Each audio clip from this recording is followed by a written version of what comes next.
Real talk, I've got like 15 minutes to record this video because my infant son is asleep right now. So once he wakes up, the video has to be over. So this will force me to be brief and concise, something I'm really bad at. Exhibit A. Today I wanted to talk about Deathloop because it's a game that received a ton of media attention when it launched, but has since gone very silent. Bear in mind, this is a game which received more 10 out of 10 scores than you could shake a stick at, and some people even called it one of the greatest games ever made.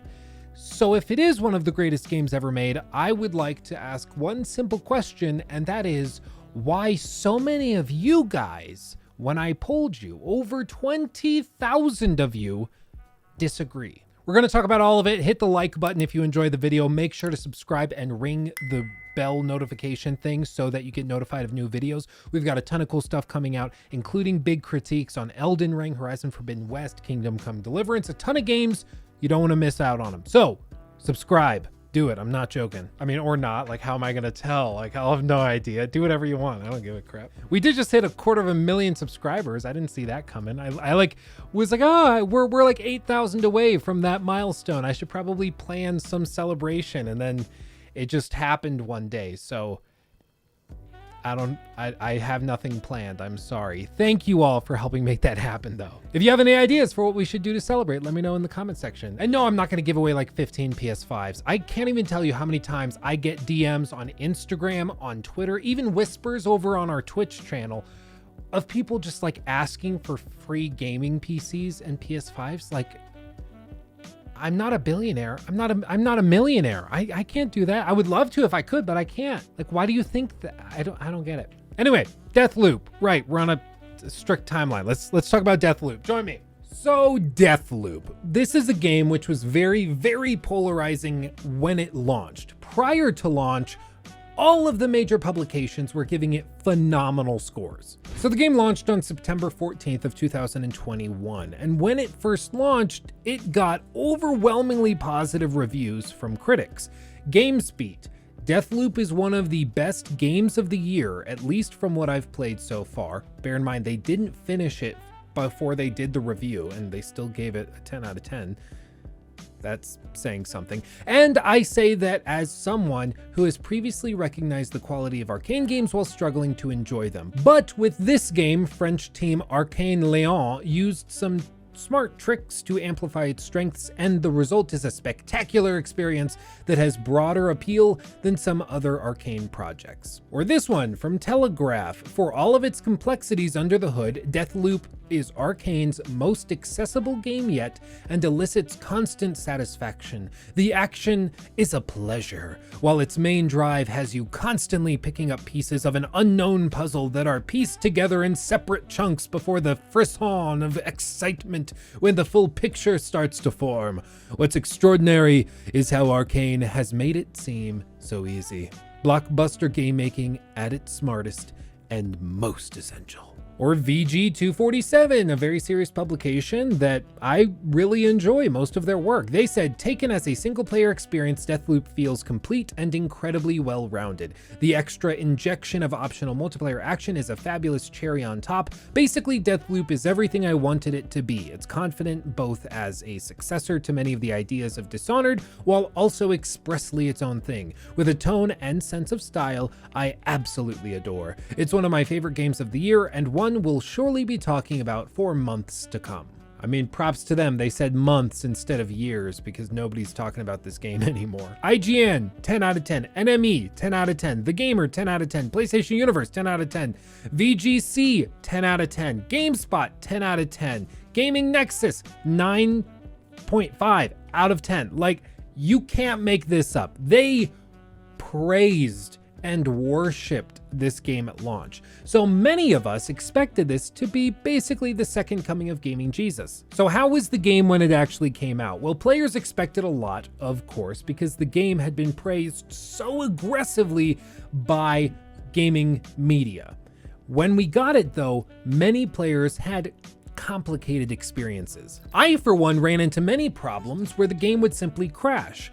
Even in some cases, with a hard crash that results in you being forced to restart your entire console in order to progress through the game. Other times, it would simply run into an issue where you couldn't progress past the menus. If you opened up your menu to handle something, you couldn't physically close the menu, so you had to back out, close the game, and lose all of the progress you had made up to that point, which in this game is a big deal, because each run of a day or a time of day is effectively one checkpoint. So if you happen to have that crash, you could lose anywhere from 10, 15, even upwards of 45 minutes of progress. Just gone, no fault of yours, no mistake of yours, just because the game wasn't refined or polished. And I've gotten heat for this before, and I really just don't know why. I do not think a game should be eligible to get a perfect score if there are widespread technical issues, especially that prevent progress.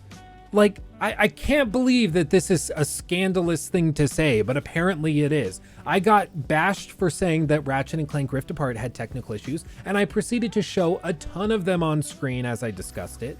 I got bashed for saying that Horizon Forbidden West's problems with the performance mode disqualified it from a perfect score, which a lot of other people seem to agree with. And I also said that Elden Ring, while a phenomenal game in many ways, had a ton of technical issues, especially in the PC port, that would effectively disqualify it from a perfect score, at least on that platform. I don't see how that's scandalous. If you're going to give something the best possible score, it seems like the standard should be that the game runs as well as you could reasonably expect it to run. Whew, I need to cool down after that. I got heated. Okay.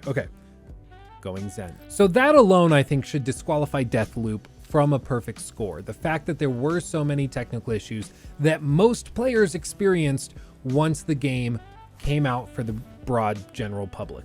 Now, is it possible that most gaming journalists didn't encounter any sort of technical issues? Sure, maybe. And if a gaming journalist doesn't run into a bug, it's unfair for us to criticize them for not encountering that bug just by matter of happenstance. So let's give them the benefit of the doubt. Maybe they didn't run into any of those problems. Cool. What we do know is that the game still has tons of issues.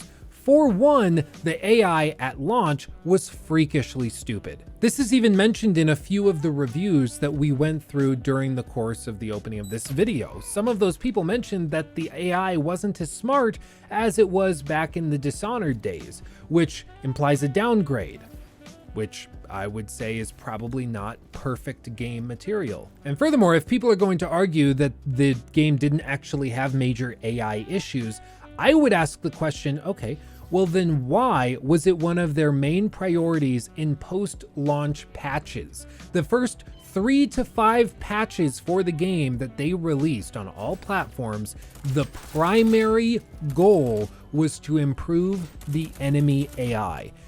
And if you're improving something, it means that at some point it wasn't as good, which means it was worse, which means it was bad, which means that if the developers felt it was in need of improvement after launch, it wasn't where they thought it should be at launch, which again doesn't bode well for it. There are also a plethora of other issues, such as the lack of replayability, the fact that once you get through the main campaign of the game, there really is not much reason to go through it again, unlike the Dishonored games, which are replayable ad nauseum. Like seriously, Dishonored, one of the most replayable games you could possibly craft. It's truly tremendous and an absolute triumph of game design.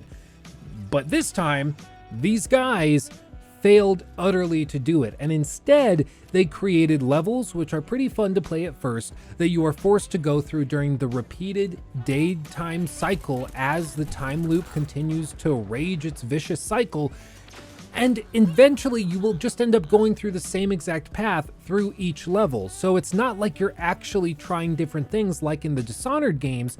You're just doing the same thing over and over and over and over and over again until you happen to solve the puzzle by following all of the quest objectives that the game gives you. There's nothing wrong with a time loop game. They can be truly breathtakingly amazing. I've said it before, I'll say it again.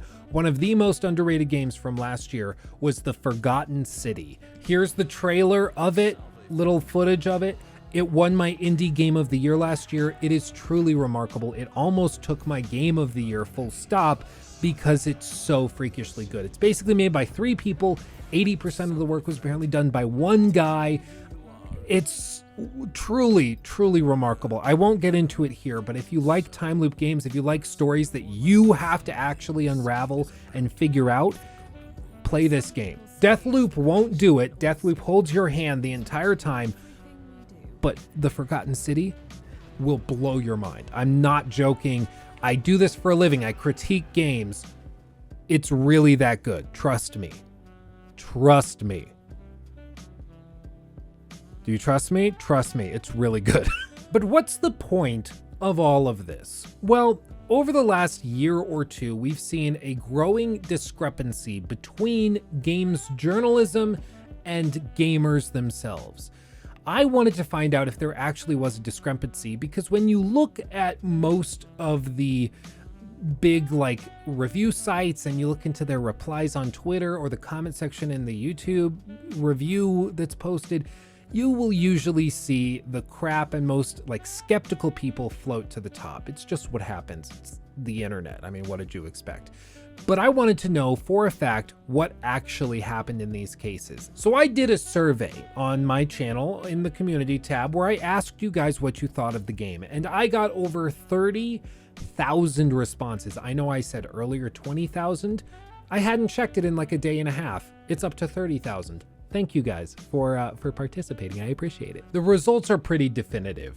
We have, out of 30,000 responses, only 4% of people saying that, yeah, the game deserved a perfect score. Of the rest, 67% said no, it's not a 10 out of 10. 25% said they didn't have a firm opinion either way, likely because they haven't played the game. And then 5% of people said that they had an other opinion, which they commented on, which feel free to read through the comments on that community post in the community tab on my channel. There's a lot of really interesting thoughts that you guys put out there. Most of the thoughts are that it didn't deserve a 10 out of 10, and there might have been some mitigating circumstances, but for the most part, it didn't deserve it. So I would add most of that 5% into that 67 to indicate that it's not a 10 out of 10 experience. And it hasn't just been Deathloop. Other huge games have had this same problem, whether we look at The Last of Us Part 2, games like Inside or Limbo or Journey, games that journalists loved, but that the broader gaming community had major issues with. Now, I have to mention it because whenever I talk about Deathloop, it gets brought up. Some people were saying, well, it was just sort of social warrior credits that were given to the game because they had people of color in the lead roles. And as a result, they gave it a perfect score as like a nod for diversity. I don't think that's what's going on here at all. I think it's just that they gave the game to a bunch of Arcane fanboys and girls to review, and because they love Arcane stuff, they happen to love it, and that kind of blinded them to the problems.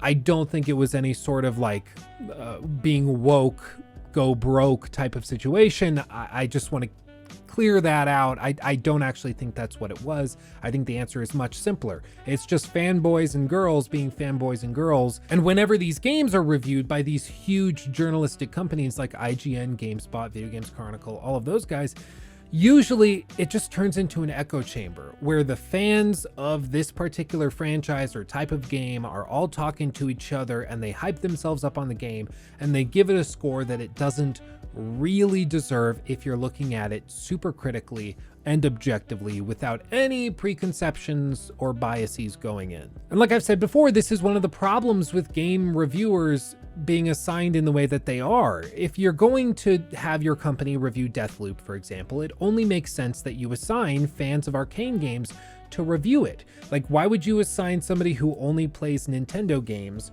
and specializes in Mario Kart to review Deathloop? It wouldn't make sense. So you put the people that are already familiar with and therefore fans of this type of game, which already skews the score more positively than it would be for your average consumer. In the same way that From Software games like Elden Ring, Sekiro, Shadows Die Twice, or Dark Souls 3, those games will be reviewed by the members of that community, by the diehard fans of those franchises and those types of of games, which will in fact skew the score higher, especially when it comes to games put out by these huge studios which have a really good reputation for great games. And I really don't know how this is fixed, or even if it necessarily should be fixed. I'd be interested in hearing what you guys have to say in the comment section below the like button, because I would like these reviewers to be more critical when they review a game. I would have liked to have known about all the major technical issues and balance problems, dumb AI and things in Deathloop before buying it, spending my money on it and playing it. I would have liked to have been warned about that stuff, but because the fanboys and girls that reviewed it didn't see those issues or didn't feel like they were worthy of being mentioned because the rest of the game was a masterpiece, I don't know, and it doesn't really matter. I think they should still be brought up and the reviewers should be able to look at things critically. But at the same time, I don't think that you should just assign reviewers randomly to different games, because then you'll end up in situations where you'll get another review of Elden Ring where they complain that it's too hard, or somebody tries to play Cuphead and can't get past the tutorial section. And I don't think anybody wants that, because then those reviews basically have no worth or merit whatsoever. I don't know. If you have an idea for a solution on how to fix the problem of fanboys giving inflated scores to games that they're fanboys of, I would love to hear it. I haven't come up with anything, so I'm just here complaining. I actually do have one idea of how to fix it, and that is to subscribe to independent game reviewers and critics like myself. Ring the bell notification so you get notified of when I post reviews and critiques. That really does help get those reviews seen, because at the end of the day, I can't get review codes for games to review them on launch day unless you guys are engaged, unless the publisher thinks that it's going to be seen by a lot of people. So the more you guys engage with this content, the more you guys engage with my videos and my uploads, the more likely we are to get those review codes. So if you would sub, like the video, I would greatly appreciate it. But that's it from me. Make sure to hit the like button. Follow me over on Twitch. We're probably live at the very moment that this video is going up. So if you happen to pop on over, say hi. I would love to see you. And I'll tell you, it's an easy way to get brownie points to pop into chat and be like, hey, I just watched your Deathloop video. I'm going to be like, okay, this guy, this is the one. This is the one to pay attention to. I'm telling you what. But that's it from me. Lachlan is stirring a little bit in his crib, so I'm going to go grab the little fella. Thank you for watching. I love you all more than you could possibly know. I really do appreciate you guys. Don't ever forget it. I'll see you in the next one. Hugs and kisses. Bye-bye.